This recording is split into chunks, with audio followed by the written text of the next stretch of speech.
In the heart of the countryside, nestled among rolling hills and whispering woods, stood an old house that bore the weight of numerous tales, tales that the locals murmured about on windy nights. This house, with its ivy-clad walls and ancient, creaking timbers, was more than just a structure. It was a repository of memories, both joyful and sorrowful. It was here that I, the protagonist of a love story turned grim, found myself reflecting on the past that seemed both a distant dream and a haunting nightmare. The house, once a beacon of love and happiness, had become a shadow of its former self following the tragic demise of my beloved wife. Her passing left a void in my heart, a void so profound that the silence of the empty rooms seemed to echo with her laughter, now forever stilled. The locals spoke of her ghost, a sorrowful spirit that wandered the halls, unable to leave the home we had cherished together. I never believed in such tales, until my heart, seeking solace in the midst of despair, led me to her. She was like the first breath of spring after a harsh, unending winter. Her laughter, light and carefree, filled the spaces of my home and heart that I thought were condemned to eternal silence. She was my new beginning, a chance at a happiness I thought I had lost forever. With her, the house seemed to shed its mournful guise, as if her presence was a balm to the old wounds that marred its walls. As Valentine's Day approached, a day that once symbolized the love my wife and I shared, I saw an opportunity to redefine its meaning. With a heart cautiously mended by new love, I planned to propose to this remarkable woman who had unwittingly become my anchor in a sea of grief. Little did I know, the shadows of the past were not ready to release their hold on me, nor was the house ready to let go of its tales of sorrow.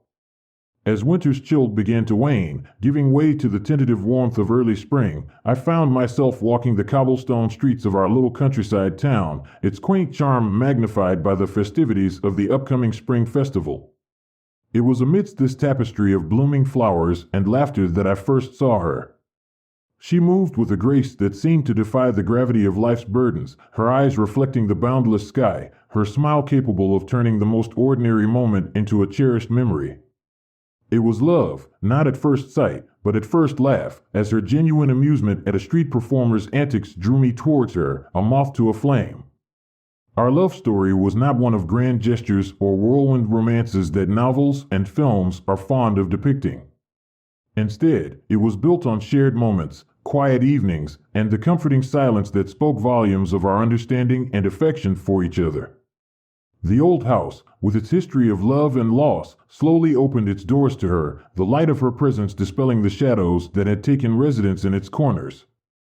Valentine's Day loomed on the horizon, a day I had once celebrated with fervor, then mourned in solitude. This year, it beckoned with a promise of new beginnings. I planned a simple yet heartfelt proposal, envisioning a night where the past and future could intertwine without the specter of sorrow. The dining room, once the stage for countless silent dinners, was transformed with candles and flowers, each petal and flame a testament to the love I had lost and the love I had found. Yet, as the day drew nearer, a sense of unease began to take root within me. It was as if the house itself whispered caution into my ear, the wind through the cracks singing a foreboding lullaby. I pushed these feelings aside, attributing them to the nerves of a man about to embark on a new chapter of his life. Little did I know, the ghost of my past was not just a figure of speech, and Valentine's Day would reveal this in the most harrowing way possible. The day had arrived, cloaked in the typical chill of February, yet warmed by the sun's shy glances through the clouded sky. I spent the morning in a flurry of activity, my heart buoyed by anticipation and a touch of anxiety. The house, with its creaking floors and whispering walls, seemed to watch in silent judgment as I adorned the dining room with meticulous care. The table was set for two, with fine china and gleaming silverware, the soft flicker of candlelight casting dancing shadows on the walls. A bouquet of red roses, the symbol of undying love, stood proudly at the center, their fragrance mingling with the scent of the sumptuous meal I had prepared. As evening descended, painting the sky in hues of orange and purple, she arrived, a vision of elegance that took my breath away. Her smile, radiant and comforting, eased the knots of apprehension that had tightened within me. We sat down to dinner, the world outside fading away as we lost ourselves in conversation, laughter, and the shared joy of each other's company. It was perfect, too perfect, as if the universe had conspired to grant us this one moment of blissful ignorance before the storm. As the clock chimed, signaling the moment I had been waiting for, I rose, my heart pounding in my chest, the velvet box that held the ring burning a hole in my pocket. Yet, as I opened my mouth to profess my love and commitment, the air turned cold, a sudden draft snuffing out the candles, plunging the room into darkness.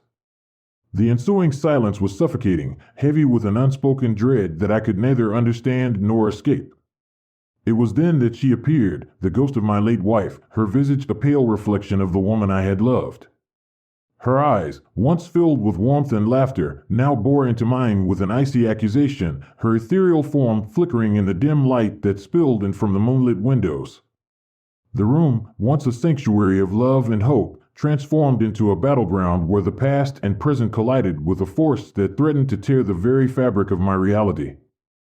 My companion's scream shattered the silence, her face a mask of terror as she beheld the specter before us. The ghost, my once beloved, spoke not a word, her presence alone a message that needed no voice. She was here to claim what she believed was rightfully hers, her love, her home, her life, refusing to be forgotten or replaced. The night that was meant to be a celebration of new beginnings became a haunting reminder of the vows once spoken, till death do us part, now twisted into a chilling echo that death was not a boundary to be crossed lightly. As I stood frozen, caught between the living and the dead, I realized that the heart of my home, this old house with its tales of love and sorrow, was not yet ready to let go of its ghosts. As the ghost of my late wife stood before us, an ethereal barrier between my past and my future, the air thickened with a palpable tension that seemed to suffocate the very essence of our love. My heart, torn between the life I once lived and the life I yearned to build, beat with a frenzied rhythm, echoing the turmoil that raged within the confines of our haunted abode. The new girl, her face a canvas of fear and confusion, clutched at my arm, seeking reassurance in a reality that had suddenly morphed into a nightmare. It was in this moment of utter despair, as I stood on the precipice of losing not just another love, but my very soul, that I realized the true extent of my torment. The ghost, my once cherished companion in life, was not merely a remnant of my past, she was a manifestation of my guilt, my inability to let go, to forgive myself for living while she was condemned to the shadows. With a resolve born of desperation, I addressed the specter, my voice a blend of sorrow and pleading. I loved you with all my heart, and your passing has left a void no amount of time can fill. But I must find happiness, not just for my sake, but for yours too, so that you may find peace. The ghost, her visage softened by my words, seemed to waver, her form flickering like a candle in the wind, yet her presence remained steadfast, a silent guardian of a love lost. It was then, in the eerie silence that followed my plea, that the new girl, her eyes wide with a dawning realization, whispered a truth that would unravel the tightly woven tapestry of our lives. I know her, she murmured, her voice barely audible. I was there, the day she died. Her confession, a key that unlocked the floodgates of memory, revealed a connection so profound, so entangled in the web of fate, that it seemed preordained by the very stars. She had been a witness to the tragic accident that claimed my wife's life, an innocent bystander whose life had become inexorably linked to mine through a twist of fate. The guilt she harbored, a mirror of my own, had drawn her to me, an unconscious attempt to right the wrongs of a past that neither of us could escape. As these revelations laid bare the complexities of our intertwined destinies, the ghost, her countenance now a visage of understanding and sorrow, began to dissipate, her form melting into the moonlight that bathed the room in a soft, ethereal glow. It was as if her spirit, appeased by the unburdening of our souls, had found the solace it sought, allowing her to transcend the earthly bonds that held her captive. The climax of our Valentine's Day horror was not marked by terror or despair, but by a cathartic release of pent-up emotions, a purging of the guilt and grief that had haunted our lives. As the ghost of my late wife faded into the night, a sense of peace, fragile yet palpable, settled over the house, as if it too had been released from the grip of a sorrowful past. In the aftermath of that fateful night, as the new girl and I grappled with the reality of our shared connection to a tragedy that had shaped our lives, we understood that our path forward was not to forget, but to remember, to honor the past while cherishing the present. Our love, tempered by the trials of our haunted Valentine's Day, emerged stronger, a testament to the enduring power of the human heart to heal, to love, and to begin anew. In the quiet aftermath of that unearthly Valentine's Day, the house, once a mausoleum of my past sorrows, began to breathe anew, its walls echoing not with whispers of loss, but with the soft murmur of hope. The ghost of my late wife, now a serene memory, had imparted upon us a final gift, the freedom to live, to love without the chains of guilt and grief. The new girl and I, bound by a shared history more profound than we could have ever imagined, found solace in each other's company, our love a beacon guiding us through the fog of past tragedies. As the first light of dawn crept through the curtains, casting a gentle glow upon the remnants of our disrupted evening, we understood that our journey together was not a betrayal of what had been, but a tribute to the resilience of the heart.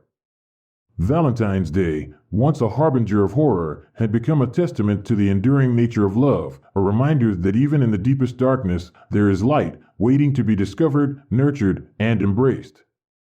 As we looked towards the future, hand in hand, we knew that the true essence of Valentine's Day was not in grand gestures or idyllic settings, but in the simple act of holding onto each other through the specters of the past and the promise of tomorrow.